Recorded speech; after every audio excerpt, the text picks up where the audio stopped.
Hello and welcome back to the Peave and Cronnie show. I'm Peave. I'm Cronnie. And we're just going to jump straight into it. So today we're going to cover a couple of topics. We've got some kind of a little bit of scheduling and how we've been, like how we view the channel going forward and kind of a quick schedule idea. We've got a little bit of talk about the recent God of War controversy. And where we've got some talk on Halo mods as well, I believe. Halo mods, a little bit about E3. E3 excitement. Anyway, so Anticipation. Yeah, so I guess we should start off with the sort of scheduling concept of where we're kind of going. Now that we've kind of started to pencil things in a little bit more firmly for the channel. So we're going to be having obviously the Peave and Cronnie show as our weekly show on a Sunday at 12 o'clock. And then we have on a Tuesday, we have the Xbox deals, which will probably be expanded to have a look at deals on both the Nintendo Switch and the PlayStation Store as well over time. And yeah, then we've got our sort of some re-reviews. I think it's kind of re-reviews. That's a fair way. That's a fair way to put it. Re-review. Re-reviews. Yeah. So we're looking at like maybe older games and stuff like that, and maybe some of the live service games that have come out over the years. That is it worth actually jumping into them in 2022 without any sort of prior gameplay before? We'll probably look at because we're both predominantly obviously Xbox gamers. We'll probably look at some Game Pass games and games with gold games and that games that you might have missed a boat on, and we'll play them for you and see if it's worth you download it. But in all honesty, everything's worth a free download, isn't it? But I'm also going to have a look at going back into some of the PlayStation 4 exclusive titles as well. They're all these single player exclusives. Let's get some of those out of the way and have some chat about them because we can, so we should. Yeah, definitely. Anyway, so recent controversy for you. So this is straight out of the family friendly section to start us off. But basically, I'm not sure if you're aware of this, Cronnie, but about a week ago, give or take, a load of people started sending the developers of God of War dick pics to try and encourage them to release the release date of the game because it's supposed to be out at the end of the year, but like they had no release date. So they started spamming them with junk mail, for lack of a better word, on like Twitter and stuff. So much so that like the game developers and like the creative leads and stuff were coming out and being like, guys, stop it. This is stupid. Since when has sending your junk to anyone ever got you anywhere? Which, to be fair. Yeah. Anyway, the issue is, though, right? So they made this massive stink about, like, we're not going to do anything about it, blah, blah, blah, blah, blah, stop doing it. And then on Wednesday, they released a trailer showing the release date. So I guess the question is, like, from my perspective, all they've done is rewarded that terrible behavior. Yeah. And maybe actively encouraged it. If they were already planning the release for the release of the release date on that Wednesday, I would have cancelled and delayed it. Because you've now gone and encouraged that toxic behavior within the gaming fandom. Obviously, this happened on the PlayStation side, but I'm not going to pretend that Xbox gamers do not do the same thing. Maybe not quite the same thing, but you know what I mean. Like, they're just as abusive towards their developers. There's no way on God's green earth that Xbox gamers wouldn't do anything as low as that. I don't know. And if Xbox gamers were out there and saying we wouldn't do that, bullshit. Yeah, I mean, if you've ever been in a Call of Duty Modern Warfare lobby back in the days, you know just how far the Xbox players are willing to go. Exactly. But yeah, so what's your thoughts? I can't think about how many times I've had my mum done something to. So yeah, what's your thoughts on this whole controversy then?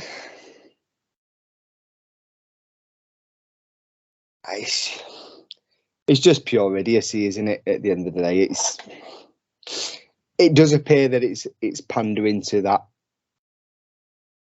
demographic. I just think that like you just shouldn't have done it. Like the whole situation shouldn't have arisen. But I would have held it off. I would have held off. But the thing is have this group of people said we will stop sending dick pics? Sending junk mail. Yeah, have they said that? Have they said, okay, we're sorry, we will stop? Or are they continuing to send them? Because the answer to that then is... I saw a lot of people trying to justify it. So obviously the majority of this happens via Twitter because Twitter is a cesspool of just everything. Like gaming Twitter is the worst experience of my gaming life. Like I love it because of just how like ridiculous it is. Like I'm just gonna step in there. Like let's just make this abundantly clear. There is no justification whatsoever for sending pictures of your penis to a game developer. Unless they're looking for specific pictures of penises to make some sort of penis-themed monster in a game, and you win that prize that you get to have yours featured. Yeah. Let's see your flaccid monstrosities. Please don't send me flaccid monstrosities. So anyway, yeah. I like monstrosity. Yeah. So that was a thing. And yeah, I don't know, like I had to talk about it because it's so ridiculous. First of all, it's non-condonable. That's the thing. You've got to firmly place yourself on one side of the fence and say it's non-condonable. If people are doing that, then I don't know. They should have a Twitter account that's banned or whatever it is that is deemed necessary for doing it, because there's no excusing it. Well, I'm going to send you a picture of my penis because let's make this clear. It's not a case of you've not released the game yet. It's a case of you've not released the release date for the game yet. Yeah, that's what's causing them to send a picture of the penis. What happens when it comes to the game? Yeah, and there's like 2 or 3 bugs in it, and they it's been delayed or whatever. Doesn't win Game of the Year because Elden Ring already stole that from them. Yeah, so it's the same old thing, isn't it? It's a group of people who are, but it's a fringe group. Let's be honest, right? Yeah, like it's a group of people, idiotic people, go around doing stupid stuff. Right? Who was the first person who sent out the tweet? Hey guys, I've got a really good idea to get God of War to release the release date for the game. Let's send them a load of junk mail. Literal junk mail. Or maybe these meant junk mail and then someone else took that literally. Yeah. Okay, yeah, hang on a minute. Click. There we go. So anyway, that was a thing, which I think it needed to be mentioned, but also it allows me to segue onto just gaming Twitter in general, because as someone that spends a lot of time playing computer games, I don't actually spend a lot of time on gaming Twitter. I know many people that kind of they play a lot of games, but they don't spend much time on Twitter. And from what I can tell, everyone on Twitter that's arguing about games doesn't have any time to play games, because if they did, they wouldn't have time to tweet about them so much. Like there are console warriors on both sides, just sat there, constantly warring away. So you've got like Xbox Uni, and all he's doing is just constantly like screaming about how Xbox is better and like trying to score points over like PlayStation Vortex and like people like that. It was only last month that there's like big PlayStation like fangirl thing that was going around. So it was like this PlayStation fangirl account, and she was like constantly console warning, and then she started an OnlyFans thing, and then basically she was like posting up other people's pictures on her OnlyFans, and it turns out it was a dude the entire time. So yeah, like just gaming Twitter in general is it's a horrible mess. Like it's just avoid it if you can, and if not, then go into it knowing just how bad it is. Like it has been some of the worst, like kind of it's the worst end of the cesspool of gaming. Yeah. Like, you'll never find a more wretched hive of scum and villainy.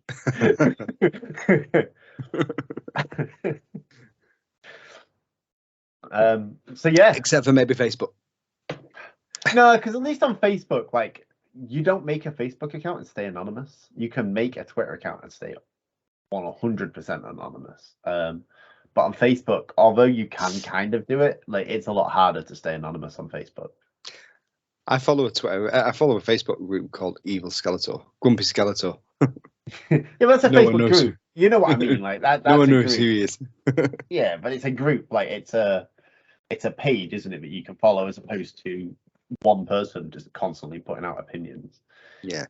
So yeah, there was that, and then the other thing that, in particular, I definitely wanted to talk about today was the kind of the recent announcement that they're working on some of like the deleted content from past Halo games and putting them into the MCC, which on like one side, as someone that's got a PC, I'm super excited to kind of jump in and see what they've done. So like some of the stuff I saw was things like the Spectre from Halo 2 being put into Halo CE and stuff like that, and I felt that was really, really cool because obviously it's been cut content and we're going to get it back. They're talking about making the original E3 level for Halo 2 playable for the that's cool. And that's again really, really cool. Really, really cool. Polished or just as it was demonstrated? I don't know. I guess it's going to be exactly as it was demonstrated because they're just grabbing stuff from like the deleted files and kind of just rebuilding them. You do know that every Halo fan worldwide is just going to be having such a chuffed badge over playing that level, myself included, getting to the end of it just so you can hear that immortal line from Cortana. I bet you can't stick it. Yeah. So the problem is, though, right, again,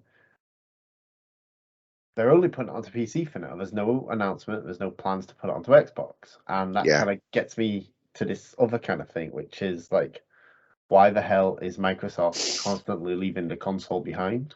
Especially when it comes to Halo, because there's no reason. Like, their console exists because of Halo. And there's a collection of players that have been playing their consoles for over 20 years now because of Halo. They constantly bought the consoles. They lived through the Xbox One era, which I don't care what you say, it was a terrible era of gaming. The original Xbox era? No, Xbox One. Oh, Xbox One, right, yeah. It is a terrible, like, if you're an Xbox fan and you skipped out on the PlayStation 4, you just got shafted for an entire generation, and you know it. Like, you can tell yourself that you didn't. I had a couple of saving graces of game that I was able to. All your favorite games are multiplayer. Forza's not. Okay, with the exception of maybe Forza and MCC. The majority of your favorite games are multiplayer. You spend most of your time on like Battlefield, like, you know, Battlefield, Titanfall, stuff like that. Yeah, and you're right. Those games are multiplayer, but the PlayStation doesn't have the Xbox controller as well, so I would never have played those games on the PlayStation. You can get versions of the PlayStation controller, but it's not the one, is it? It never feels the same. No matter what you do, whenever you get a third-party controller, they never feel the same.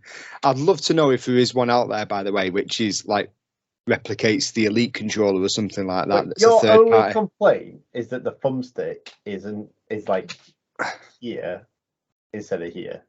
That's your only real complaint. You hold that D-pad now with those thumbs in the middle, and you feel how uncomfortable that feels. I have spent plenty of time on my Xbox and my PlayStation because, you know, the thumbsticks on the PlayStation are in the wrong position. I agree, but it's not as bad as the Switch, which for some reason the Switch moves A and B and inverts them, and X and Y and inverts them. They're still called X and Y, still called A and B, but they're the wrong way around. B is here, A is here, Y is here, and X is here. And as someone that plays predominantly on my Xbox, switching to the Switch is an absolute nightmare, especially if you're playing something that you've got on both consoles, like Minecraft, because it's like press B to jump, and all of a sudden, it's like what? So yeah, you can say what you want about the PlayStation controller, but it has much more problems. It has a lot less problems compared to the Switch. And I haven't used the PS5 controller yet, but I hear that the DualSense or whatever its nonsense is, which is supposed to make adaptive triggers, like, I'm sorry, that's not new technology, by the way. Just to be clear, like adaptive controllers and stuff like that have existed for a long time, where they kind of dual sense you. You get them most often in like arcades and stuff with like feedback on triggers for like shooting games or like driving, where the wheel would lock. Yeah. Like you could turn it further, but it would just lock because it was like no, and you're like, oh. You get what I'm saying? I'm gonna put that down because I'm just messing around with control. But yeah, so I kind of want to play with it. I'd like to see what it's like, but also as someone that plays games relatively competitively, I'm talking. We're gonna take down the Elite controller. We're gonna put the trigger stop on it, and we're gonna have the shortest trigger pull we can get because I don't want anything else. So why would I want a control that was going to make my triggers harder to pull or softer to pull at any given time, depending on my weapon?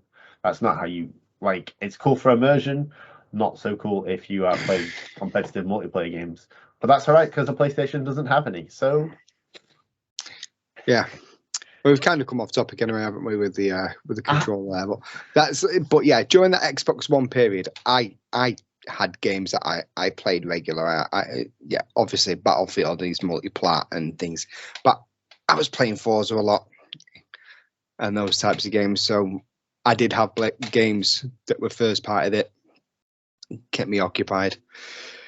Master Chief Collection for so long was just a big letdown, wasn't it? 4 years. so long. Years I mean, yeah, it came good at the end of the console's life cycle, and it was just. Was it too little, too late? Well, apparently not, because they fucking dropped the ball with Infinite now, haven't they, as well? So Master Chief has been Master Chief Collection's been the saving grace for a lot of people. Why are the PC gamers getting the mods and not the Xbox gamers? Well, the PlayStation gamers aren't just getting that though. They're getting like Age of Empires. I can plug a keyboard and mouse into my Xbox, right? And I appreciate that Age of Empires is definitely designed with keyboard and mouse in mind. But give me the option to play on my Xbox. Like you could do it with a thumbstick. You could do it with a basic keyboard and mouse setup that you plug into your Xbox. Like, stop limiting us. Yeah. Like, stop limiting us as players. Like, give us access to all the games. Microsoft's kind of almost getting too big for itself in their gaming division, and I appreciate that they're obviously trying to support the PC, and they've decided to call their entire gaming division now Xbox. But when you own an Xbox and there's Xbox games you can't play, yeah, when you've got the console that it is the namesake of it, and yeah, I mean, I've said to you many a time, it's such a bitter pill to swallow that I can't play Age of Empires because I used to love. I don't know why I stopped playing them, to be honest, but I used to really love playing Age of Empires 2, when I was younger. So that was like mid-90s, that. And so I don't know why they've brought them back and restricted us Xbox gamers from playing them. My favorite thing, to just put that a little bit more salt in the wound, is that Age of Empires 2 was originally available on the PlayStation 2. Like you could play it on the PlayStation 2. Yeah, there's a PlayStation 2 version of Age of Empires 2. It wasn't very good. It didn't play as well as the obvious like PC version. But it was there. It was there, and it was an option for the players that wanted to do it. But yeah, that's just me having a little rant there about Xbox and it's not. I don't want to sit here and stamp feet and go, it's not fair. But when you've got a console that is the namesake for what Microsoft are doing, and then they can't bring an Xbox game to the console or even support an Xbox game on the console that, was the console. Halo CE and Halo 2 were Xbox. Yeah. So, but I went out and bought an Xbox so I could play Halo. So give me something fucking back for that, you bastards. I mean, it's such a strange kind of sense because we're getting to the point where almost every Xbox game, like every Xbox like console game, is playable on your phone via the cloud. Yeah. And yet we still have exclusive Xbox games on PC, like exclusive to PC. And it just seems like such a weird state because I enjoy my Xbox and I'm glad that I purchased my Xbox. And I know that the long saying of like why even have an Xbox has been around for a long time. But as a person playing on the Xbox, that's feeling more and more valid each day. Why even own one? Yeah. I Like, mean, if you if I can was to afford a go, PC, just buy it. yeah. If that's what in this day and age, if I was to go out and get myself set up with a console, especially now in the situation we're in, I wouldn't bother buying the next Xbox console. I would, if I could afford it, I would get a PC and do it that way. Well, mine, I'll be because you honest. can still use this little badger. Yeah. So, Side note, you can also use that little badger to play God of War and the PS4 Spider-Man game on the PC. So, you know. oh yeah. PlayStation and Xbox are both losing many of their exclusives over to PC. Even Nintendo, I've heard talks of like Mario Kart going to PC, which how accurate that is, I don't know. But basically, even as a console gamer, or primarily a console gamer, I have to accept that PC is the place to be right up until you get my trademarked PC bullshittery, which is where stuff just randomly stops working. Like it was working yesterday, doesn't work today. My MCC on the PC, like that is the story of that game. Like some days it wants to work, some days it's like, nope, you've changed this setting, and I'm like, I've literally just turned you off and on again. Shut up. So, excuse me. So yeah. Right. So also, just to be clear, I intend on buying a PS5 next year. Wasn't sure about it. I've kind of ummed and ahed about it. They're really difficult to get hold of in the UK. But I do think that it's an investment I'm going to make. Yeah, I probably would have got something PlayStation if they offered an alternative price point like the Xbox. It does. There's it does now, but not initially, did it? It's for the PS5 anyway. They launched an all digital and a disc-based one. I wouldn't buy the disc-based one because is it the same price as the Xbox though? No, it's $350. See, 250 I could have swallowed. Yeah, 350 is a bit much. Yeah, but you're getting the full performance of a PS5 for your 350. You're not getting the half down performance of a Series S. Like the Series S is a fantastic casual console, and the fact that it's outselling the PlayStation 5 across the world at this point, like the fact that Xbox has been outselling PlayStation in Japan recently, says just how important it was as a console choice. But it's not the same thing. I mean, well, I only got mine because I couldn't get the Big Brother at the time, could I? So yeah, but it's not aimed for players like me and you and anyone really that's going to be watching this podcast. It's aimed at the super casual players. But it still does all the stuff you want from the Series X. It still does the instant on. It still does the quick resume on the games and all that thing, and you know. It's at a basic level, that's the stuff you want from it. Yeah, but it's got 0.5 terabyte of storage and no disk drive, so you can't buy disk-based games. You have to install everything. Yeah. And it doesn't really support 4K properly. So if you're a gamer that kind of likes to be that wowed by your visuals and stuff like that, then it's really not for you. Don't get me wrong, it's fantastic. It is the sort of gaming console I'd recommend to someone like my brother, who plays games very, very casually, tends to play games like Fortnite and Rocket League and a couple of Games Pass games, but he doesn't play anything like, at most, you're talking like 3-4 hours a week, if you're lucky. And that's mostly his son. Bless you. Managed to hit the mute button. Yeah. But I wouldn't recommend it for someone like me or you who to be honest, probably, if allowed to, would game upwards of 20 to 30 hours a week. If allowed to. I'm allowed to, I just don't have the time to. Yeah. I'm allowed to, and I make the time to. Who needs sleep? So yeah, I think the PlayStation 5 is definitely a purchase I'll be looking at, but I would go all digital on the PlayStation 5. Which brings me further into another one of my topics for today.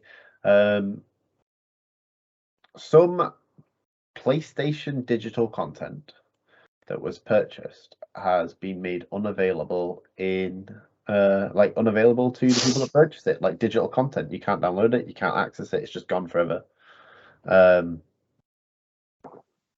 Seems weird. Well, I mean, I'm not going to go into too much detail about what it is, because I mean, the truth is, content is content. It doesn't matter what it is. Destiny 2 did this as well, if you want to go for like a more direct kind of something that's affecting everything. Is Destiny 2 made a bunch of obviously paid for DLCs that you paid for, obviously, as they're paid for DLCs. But then they took them away effectively. Like, as the next updates came out, to make space for them, like for those updates, they removed the campaign content from these DLCs you were purchasing. So you could have spent lots of money on Destiny 2 content. Like, you can't even play the original story for Destiny 2 anymore. Like, it's not available. Really? Yeah, it's removed from the game entirely. Oh, well, that puts a spanner in the works then, because I was going to ask us to do a Destiny 2 playthrough. Destiny 2 is terrible, so I don't want to. No, but now a lot of the content's dropped to have a play and see. Yeah, but the problem is like that the content's dropped in like such a way that it's deleted the past content. You can't access it. If you weren't playing there and then, you're now stuck with having to go to YouTube to go and find out what happened. Oh. So Okay, yeah, we'll go and play Elder Scrolls Online and instead. but you get what I'm saying. Like, unfortunately, we have reached this very, very strange point in gaming where everybody seems afraid to leave the previous generation behind. Would Halo Infinite be in a state that it's in now if it wasn't trying to make itself work on an original Xbox One? Well, that's a nice little segue. That's your favourite word from last week. Segue. That's what I was going to talk about. So yesterday it was announced that E3 is being taken over by a new company, and next year they're going to go do the E3 Expo again for the first time, have people over and things like that for the first time in a few years. I think it's 4 years. It's since the virus. Yeah, but I think they missed the one before the virus started as well, so I think they missed 2019. I don't think they missed 2019. But anyway, by the by, whatever it is, they didn't miss 2019 because 2019 was where they showed. Was it Halo Infinite 2019? No, Halo Infinite was 2020 when they showed Halo Infinite, and then it got delayed. What, broken Halo Infinite? Yeah, but that was the digital. I know that was the digital show, but sure there was an E3 2019. It wasn't a conference. Anyway, it's by the by. Regardless of the fact, they're going to be returning to a conference centre, probably San Diego or something like that, I'd assume, or wherever. And they're welcoming all the developers, all the publishers, etc., to come back. Now, my question is, does the gaming industry need something like E3 anymore? Or are we doing all right with things like we got from Xbox with the Xbox Expo and things like that, which we did online, which was done online? I know there were people there for that, but I bet it was mainly press. It wasn't press. It was people they flew out, because I remember it being a thing on Twitter. They just randomly selected Xbox fans from our Xbox Fan Fest website and just flew them out that way, or Xbox ambassadors, which, by the way, you can sign up for if you have like 5,000 gamer score. It doesn't matter what the gamer score is, and it doesn't matter how old your account is. So you can effectively just go onto some really, really crappy indie game that you can purchase and just get their thing and then become an Xbox ambassador and just start spamming people. Which, by the way, Microsoft's okay with, because apparently you can be a gamer without playing games. Microsoft said this, to be clear. If you're someone that organizes and hosts events but never actually play games yourself, then you are as welcome in the Xbox community as anyone else. Which I kind of get, but at the same time, like, what happened to like having gaming space for gamers? Yeah. Like, I don't care if this lady is, hosting these Xbox game sessions. Like, if she's only playing Minecraft once every 6 months and nothing else, then she probably shouldn't be hosting game sessions. Well, she can host whatever she wants, but it shouldn't become like an official supported item. At least in my opinion. And just like that, I lost my Xbox ambassador, my Xbox ambassador rights. Not that I actually use anything from it, but I signed up to see how easy it was, and it is 2 clicks of a button, and you have to pledge an oath thing, which is basically don't say anything nasty about Microsoft on Twitter. That is literally the oath. And don't be mean to other people on Xbox Live. Which is fine, except for the other people online are mean to you, and what you're supposed to do just sit there and take it, or you a bit. Anyway, sorry, I'm getting off track. So anyway, they've got this like whole idea of like gaming sessions and stuff like that hosted by kind of non-gamers and stuff. To go back to your earlier question about E3 though, Sony hasn't done E3 in quite a while. Like they pulled out of E3 a while back.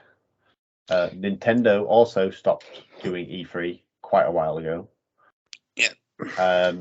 Ubisoft is not going to remain independent long enough for E3 to matter to them, because they've basically come out and said that they want someone to buy them. The only reason Microsoft didn't so far will be because they're going through the Activision deal. Yeah. At the moment, but it's only a matter of time till either Sony, Microsoft, or Nintendo put in a bid for that company, or it just disappears. Because if you're really honest, Ubisoft kind of quality has gone downhill. Like, there's certain franchises and stuff, but can you think of any, like, think about what Ubisoft was and think what Ubisoft is now? Do you know what? I thought about this the other day, actually, and we've completely gone off topic of what we were talking about, but I don't really care. We always do. That's the point of it. But I was thinking about the Far Cry games, and what are better.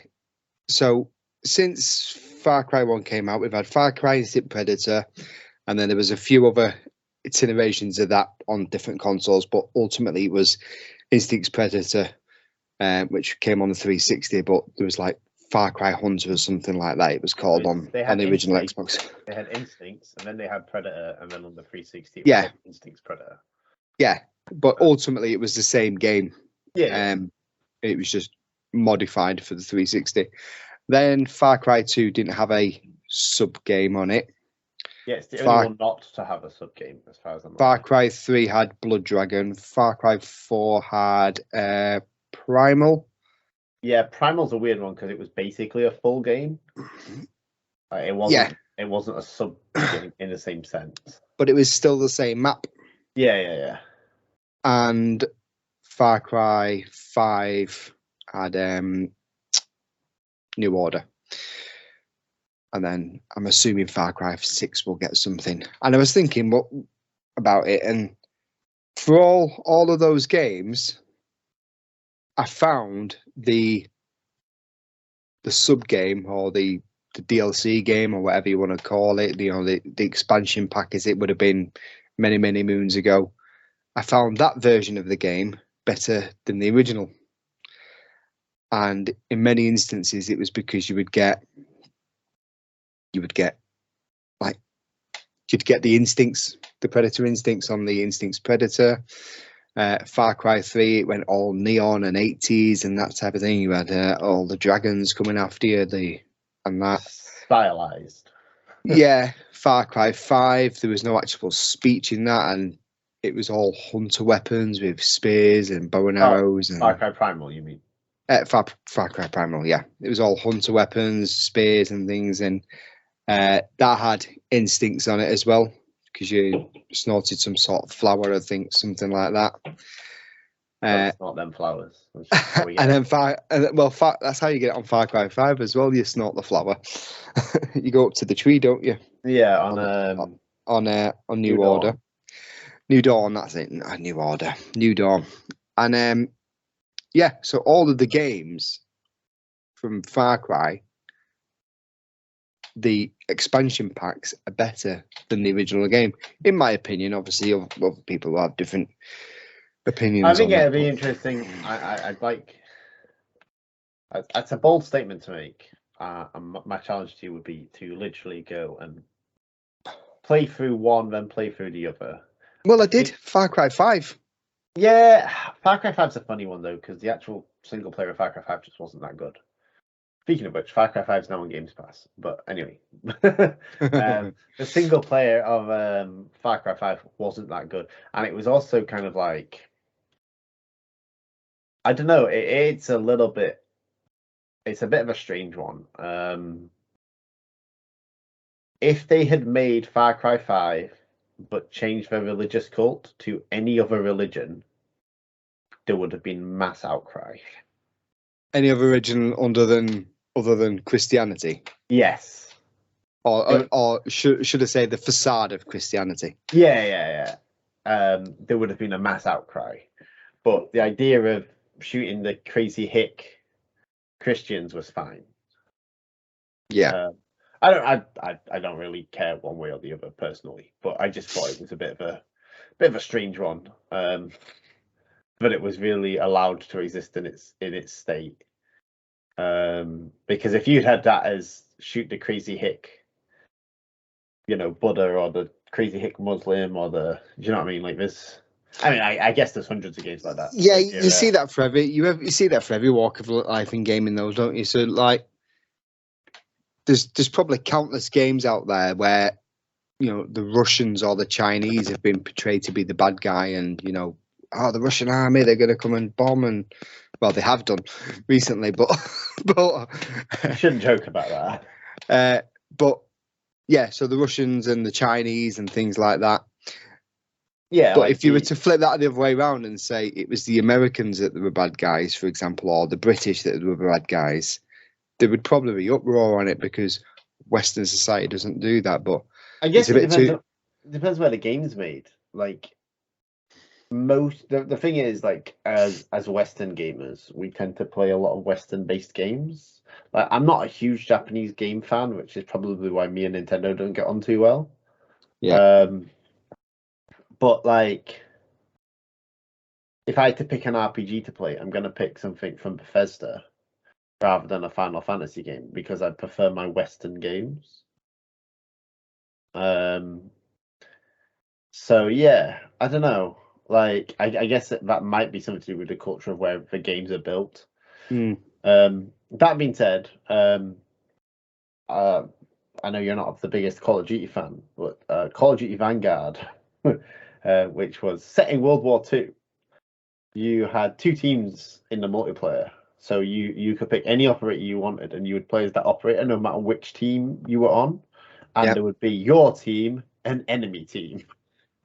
Right. And that's what they were called. Like, they didn't call, like, all like SWAT stickers and like Nazi kind of imagery was removed from all the multiplayer maps. And they went out the way, even because they then went on and released a bunch of like World at War maps and stuff into there. So you had like that big castle from World at War. Don't know if you know what I'm talking about, but that was there. And again, there was no like Japanese Empire flags or anything. It was just your team versus our team, and there was red flags in places or white flags in places to simulate whichever one. Some of that was probably down to the idea of having to create different content, because obviously in Germany they're not allowed to show certain images, which I completely understand, but I also kind of think like it's history at this point and you should be allowed to show it. the fastest way to forget about something is not to talk about it and not to demonstrate it. And I don't think that just from a personal standpoint, I don't think anything should be off limit, especially not historical stuff. Like we all have as just countries everywhere. It doesn't matter which country you're in. We've all got something that we shouldn't be proud of. Yeah, there's bad history everywhere, isn't there? And that's without going too political. There is going to be bad history for any country you look at, no matter where you go. So yeah, we shouldn't shy away from that. We should just embrace that it existed, so that we can make sure that it's not repeated again. And that will be my end on that conversation there, I think. Yeah, getting it bordering on political implication here, aren't we? yeah, a bit too close. So yeah, any other topics from yourself today? I forgot where we were up to on the E3 thing, but so your E3 topic was, do you think that it still needs to exist? And my answer is, it doesn't exist. Like, even when it does exist, it won't exist because Sony doesn't take part, Nintendo doesn't take part, Microsoft owns Bethesda and will soon own Activision, so they will own, a large chunk of that gaming population. They could probably do their own, couldn't they, off the back of that? Yeah. Ubisoft's about to be like, if it hasn't been purchased yet, it will be soon. And EA, let's be honest, they've just lost the rights to FIFA. EA's days are numbered without FIFA. Like, it's their biggest earner. Well, they've got no, they won't be lost without FIFA because they've got NBA, NFL, NHL. They won't be lost without FIFA. FIFA's their biggest franchise. They tanked Battlefield. They've screwed over all of their Star Wars rights to the point where anyone can now make a Star Wars game, not just EA. Yeah, but that's the interesting point because it's Ubisoft that's coming and taking the reins up on that, isn't it? So yeah, Ubisoft could be an interesting property for someone there. Well, you say that, but I can tell you exactly what this game's going to be. It's going to be an open world game where you go around collecting things and climbing towers to unlock the rest of the map. While also getting the generic quest of go here, defeat this enemy, come back. Go here, defeat this enemy, come back. Strung along together with come and upgrade your X-Wing. Yeah. Make sure you pick up the parts to do so. Yeah. You need some duct tape. Yeah. So you know what that game's going to be. It's either that or they're going to go hyper like live service nonsense because like every game nowadays is live service nonsense. Not to say that all live services are bad, but there is a large amount of live service games that came out in the last 2 years that have done not particularly well. You can talk about like Halo Infinite, you can talk about like the Avengers game and stuff. Games that were released during the kind of pandemic stuff or around then never really got their live service off the ground because, to be honest, live service games, they're hard work. Like, if you imagine you have people that must be working at Epic to keep Fortnite consistently updated, and it even had a couple of like I would describe as dry seasons during the whole pandemic thing because there's only so much you can do. Fortnite had, for all its faults, Destiny's a good.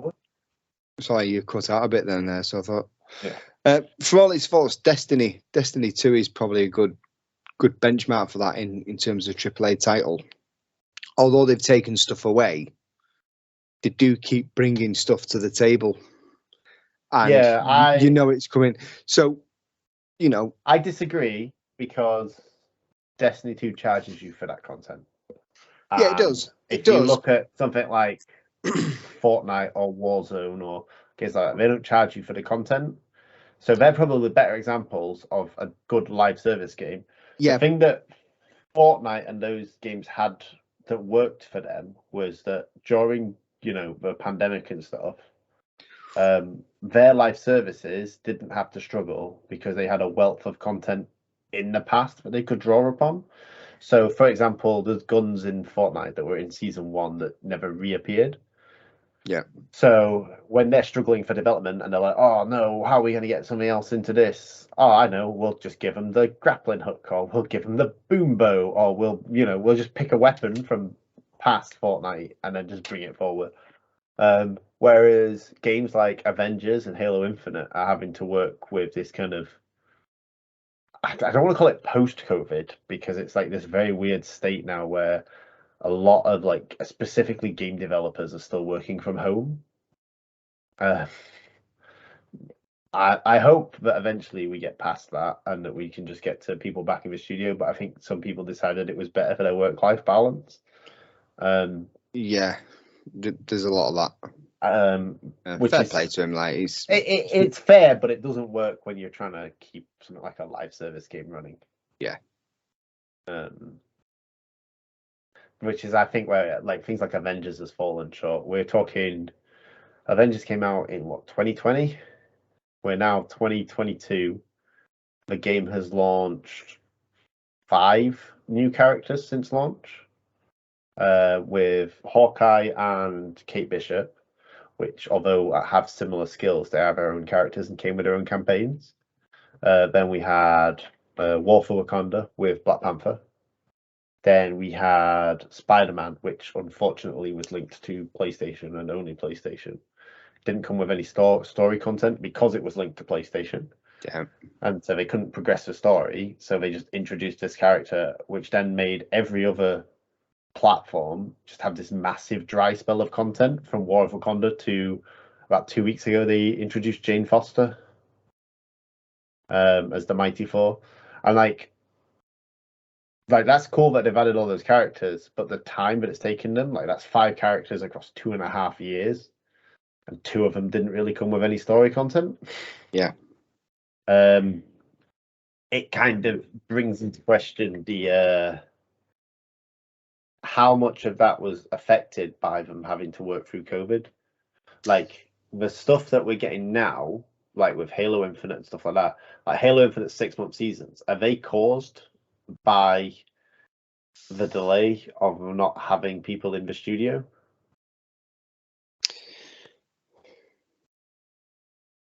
Look, there's no way to sugarcoat it. Halo should have had at least a 6-month further delay, and that's why we're where we are now with it. No matter what way you try and put it, Halo Infinite should have been delayed 6 months. Now, I know you don't enjoy it, but I really enjoy the campaign. The thing is, with Halo Infinite, they could have actually afforded that 6-month delay because Forza Horizon 5 was so great. Like Forza Horizon 5 came out and everyone was talking about Xbox. And then like 2-3 weeks later, they're like, oh, and here's Halo Infinite's multiplayer. The alternative that I actually prefer the concept of was that you would stop calling Halo Infinite's multiplayer, because they're like, one of it, half the game's free to play, half the game's pay for, right? Just split it, make it 2 games, and then release one, then release the other when it's ready. So if they really deem that campaign ready with its 3/4 cut content, or 2/3 cut content, then that's fine. You deem it ready, you release it, and let the players then be judgmental. Because I guarantee that you wouldn't love it as much as you did if you didn't also have the multiplayer and all the other kind of side aspects of that game. And if they charged you if you'd paid 60 quid for that game, you would not love that game. Bearing in mind that you paid for just that single player, none of the multiplayer. Yeah, so if I was just paying for the single player, I wouldn't be happy with it. But you did. Well, you didn't go on Games Pass, but you know what I mean. Yeah, you did pay for that. If I'd just paid £60 for the single player, I wouldn't be happy with what I got. I was happy with the campaign, and I like playing the campaign, but I won't be happy with the amount I got of it. I basically went in for a 5-course meal, and I only got 3 courses. 3 is a bit of a stretch. You got some breadsticks, you got some soup, and you got a bit of dessert. That's not a 3-course meal, mate.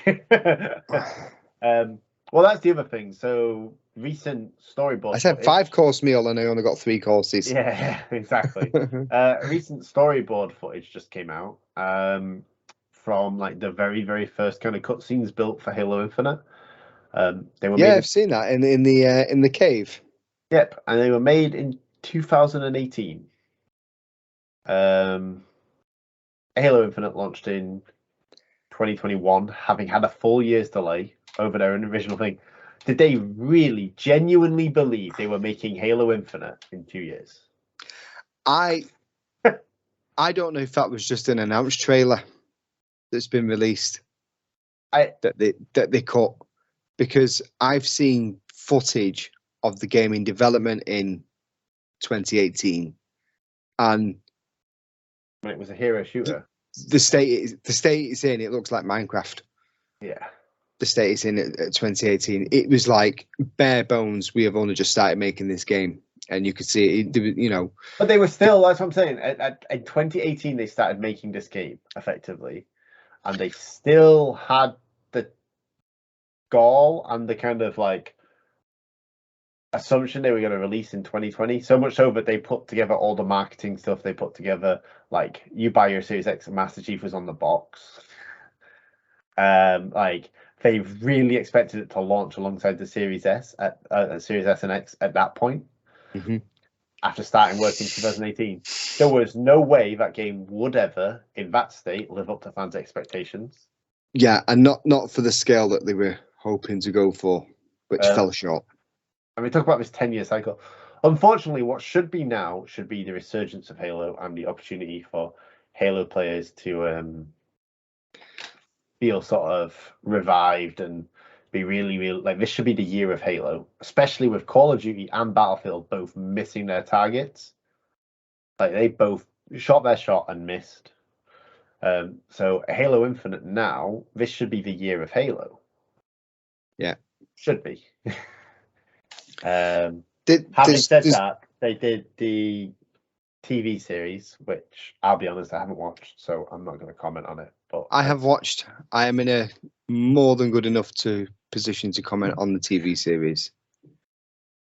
If you have not watched it, if you are a Halo fan, do not watch it. I watched it all, and I watched it from start to finish. And the only reason I watched it from start to finish is because I started to watch it, and I thought, "You're in The Walking Dead right now." Every week, it was a case of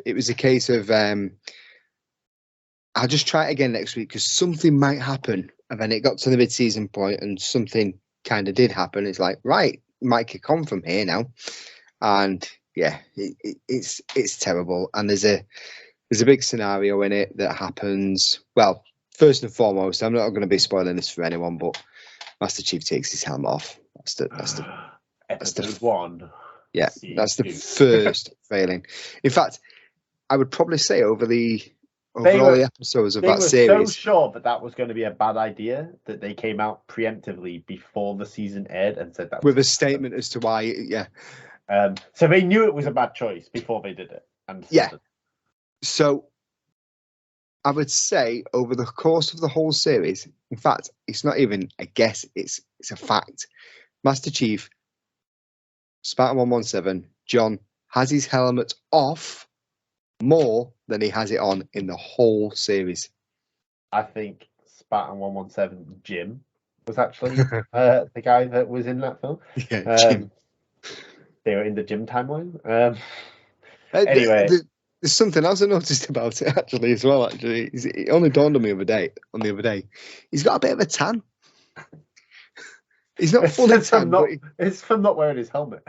He's got a bit of a tan there, and like the one thing I would expect of Master Chief would be to have dark circles around his eyes and pasty white skin. But no, maybe no hair from his helmet, just rubbing on it constantly. Yeah. He's got an immaculate haircut. I don't know where he gets the time to have that done, but yeah. So there we are, getting sidetracked again. But anyway, yeah, this was supposed to be Halo's year, and despite that, they just fumbled. Not just like the first bit, but everything. We're now July? So we're 7 months. We're 7 months into what should be Halo's resurgent year. We still don't have any of the novels that were scheduled. Like, they've all been delayed till at least August, or like pushed back and back and back. So I'm not really bothered about that. But yeah, well, I am, because apparently, Halo Infinite's not enough to actually tell you the story. They're too busy trying to get you to find audio logs to find out what happened. I'd rather just read the book. I found them all. Yeah. Show, don't tell. I found them all. I'll show you where they are when the co-op gets released. I don't need you to show me where they are. There's hundreds of guides online, and I've got most of them, but I just don't care. Like, I honestly just do not care. Like, unfortunately, they didn't catch me with a game. They didn't capture my imagination, and I get that. Obviously, like, you have a different view on this. You loved it.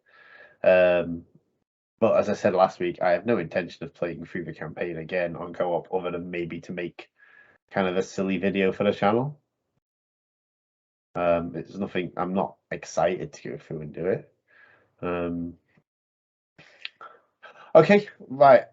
Let's start rounding this off. Okay, so we have been live now officially for when this airs tomorrow. We'll have been live on YouTube now for a week and 2 days. 2 days. And we reached our 24th subscriber today. It's moving in the right direction. So we're going in the right direction. So for anyone that has subscribed, I want to say thank you. Because, yeah, if you haven't subscribed and you've watched this entire thing to get to here, which is pretty insane, you probably should just click subscribe now. Yeah. Especially and hit the like button. If you've got an hour into a podcast, just hit the button. You never know. Hit subscribe, smash the like button. All the things that I share amongst your friends. Yeah, literally all the things I don't say at the end of every video, but every time I finish, I'm like, yeah. So we're learning. We're learning. You know, this we said last week, didn't we? This isn't going to be a conventional gaming channel. This is going to be just two friends who love gaming, very opinionated, talking about games. Very opinion. Very varying different opinions as well. Often different opinions. Yeah, well, some of us are just blind to flooring. Yeah. Some of us just don't see the flaws until it's too late. You don't see any flaws sometimes. I see all the flaws. I never tried to defend The Last Jedi. I'm just putting it out there. I've never defended The Last Jedi. I've just said it's a good movie. that alone is enough. That alone is enough defense. People are entitled to their opinion. Yeah. But of the sequel trilogy, it's the best directed film of the three. Okay, I'm not getting into that conversation with 3 minutes left on a podcast. If you want to see that conversation, like if you genuinely want to see it, hit the like button and let us know in the comments, because I am more than happy to make a Peave versus Cronnie show entirely about that one subject, and then you guys can vote in the bottom as to who won, because we all know that The Last Jedi is a terrible film, and I want to ratio him so badly. But it'll never work that, because we like or dislike that film for so many different reasons. I like it from a editorial, directorial, cinematographic point of view, and you dislike it just because effectively that guy that's like, yes, green milk.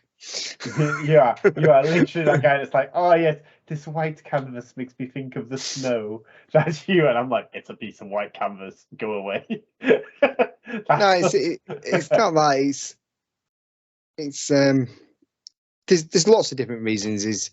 As I said, let's not get like a reason why I love Mad Max Fury Road and you don't, and it's that type of thing. Born in the 1970s. But it's not a 1970s film, Fury Road. Yeah. And I think 1917 is the best film I've ever seen. And but I agree with 1917. That's a good film. What is the best film you've ever seen, though? I don't know if it's the best film I've ever seen, but I agree that it's a fantastic film. Anyway, wrapping this up. Let's wrap it up. Okay. Thank you very much. Thank you very much for joining us on our episode 2 of the Peave and Cronnie show, while we're still trying to figure out the kind of footing for this show and how we're working. So thanks for sticking with us. we will be back again next week, next Sunday at 12:30 in the afternoon. I will be sorting that out and getting it all ready to go. Although, is it next week? No, next week's not the one. It's the week after that. We'll be recording slightly earlier in the week. Just to be clear, we record these on a Saturday to release on the Sunday. Yeah. Anyway, I've been Peave. I've been Cronnie. You guys have been awesome. And until next time. This has been the Peave and Cronnie Show.